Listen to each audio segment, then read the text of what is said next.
साकिब साहब, अगर कश्मीर की सियासत से थोड़ा हम बाहर निकलें, ओवरऑल अपनी सियासत को देखें पाकिस्तान को, तो पाकिस्तान के जो साबिक वज़ीर-ए-आज़म इमरान खान साहब, 2018 में वो उन्होंने इलेक्शन जीता और अपनी गवर्नमेंट भी बनाई। ना सिर्फ पाकिस्तान के मरकज़ में उन्होंने अपनी गवर्नमेंट बनाई, बल्कि पंजाब में भी उनकी गवर्नमेंट थी। केपी में 2/3 मेजॉरिटी के साथ तीसरी बार आए हैं अभी भी। कश्मीर में भी उनकी गवर्नमेंट थी और जीबी में भी उनकी गवर्नमेंट थी।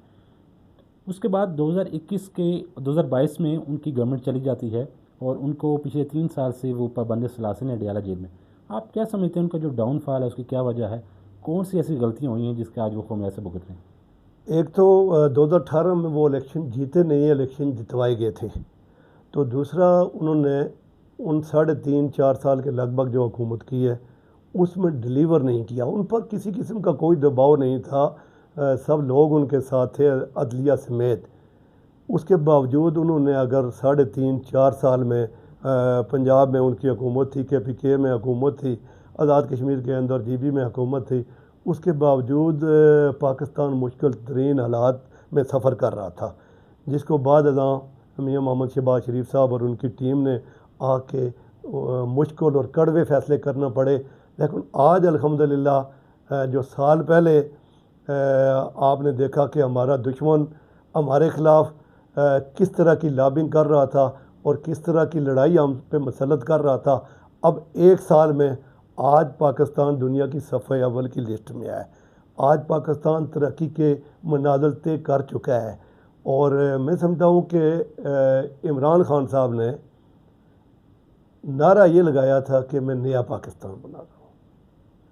वो नया पाकिस्तान तो दूर की बात थी, जो हमें 2018 तक मियाँ मोहम्मद नवाज शरीफ साहब की हुकूमत में एक बेहतरीन सूरत हाल में हमारा मुल्क माशी तौर पे मुस्तकम था, सियासी तौर पे मुस्तकम था।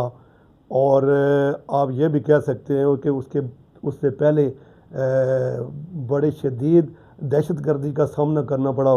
पाकिस्तान ने मुश्किल हालात का मुकाबला किया और मियाँ मोहम्मद नवाज शरीफ के उस दौर में 2018 तक 13 से 18 तक वो उन्होंने उस सारे सूरत हाल को कंट्रोल किया और मुस्तकम किया पाकिस्तान को अंदरूनी खाना।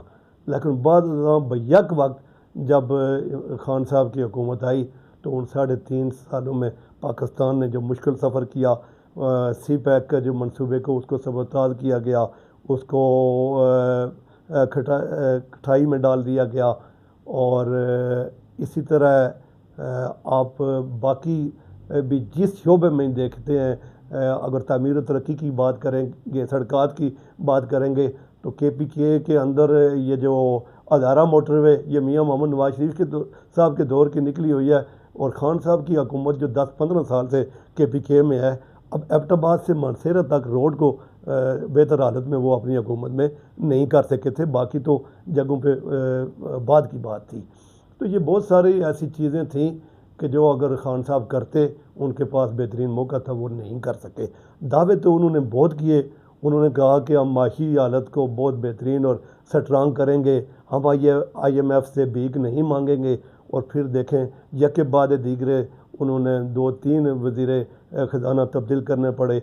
वो कह रहे थे कि असद उमर साहब हमारी माशी हालत को बेहतर करने में बड़ा किरदार अदा करेंगे, बड़े बेहतरीन वज़ीर ख़जाना होंगे।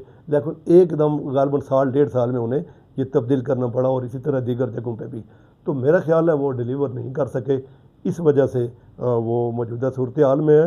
लेकिन अभी जब अगर वो हुकूमत से बाहर निकले थे, देखिए मियाँ मोहम्मद नवाज शरीफ साहब को भी कई बार हुकूमत से किसी न किसी तरह निकाला गया, मुशर्रफ साहब के दौर समेत, अपना जस्टिस साकिब निसार समेत बहुत सारे लोगों ने। लेकिन मियाँ मोहम्मद नवाज शरीफ साहब ने सब्र और हौसले से उसका सामना किया, जेलें काटी। मरीम नवाज साहिबा समेत, अपनी बेटी समेत जेल काटना सबसे मुश्किल काम है कि कोई आदमी अपनी बेटी समेत जेल काटे। उस वक्त मरीम नवाज साहिबा किसी पोर्टफोलियो पे मौजूद नहीं थी, किसी हुकूमती ओहदे पे नहीं थी। उसके बावजूद उस बेटी समेत उन्होंने जेल काटी, भाइयों समेत, भतीजे समेत उन्होंने जेलें काटी, मुश्किल हालात का मुकाबला किया। लेकिन उन्होंने अदारों के ख़िलाफ़, मुल्क के ख़िलाफ़ या कहीं पे किसी भी कोर कमांडर के घर पे हमला नहीं करवाया। तो खान साहब ने हुकूमत से निकलते ही जो नामई के वाक़ात करवाए, ये मेरा ख़्याल है ऐसे नाकाबिले माफ़ी जराइम हैं कि जिसके लिए उन्हें इस मौजूदा सूरत हाल का सामना करना पड़ रहा है। तो मैं उम्मीद करता हूँ कि इस मुश्किल सूरत हाल को इसके बाद उन्हें ज़रूर ये एहसास हो जाना चाहिए कि उनसे ये गलतियाँ हुई हैं। तो गलतियों से बेहतरीन इंसान वो है जो सबक सीखता है। तो सबक सीखना चाहिए और अपनी गलतियों का एतराफ़ करते हुए इस वक्त मुल्क के अंदर हमें यकजहती की ज़रूरत है, हमें एक आवाज़ बनने की ज़रूरत है।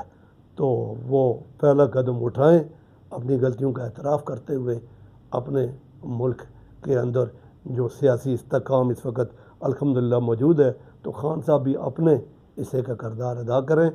तो ये ज़िद, हरदर्मी, अफरा तफरी, गिराव जलाओ और मुल्क और मिलत के ख़िलाफ़, अदारों के ख़िलाफ़ बयानिया से पीछे हटकर मुल्क के वफ़ादार होकर पाकिस्तान सबसे पहले है। बाकी हमारी पोजीशनें उसके बाद हैं। सबसे पहले पाकिस्तान है, उसके बाद सियासी जमातें भी होंगी, सियासी शख्सियात भी होंगी, उसके बाद बाकी बातें होंगी।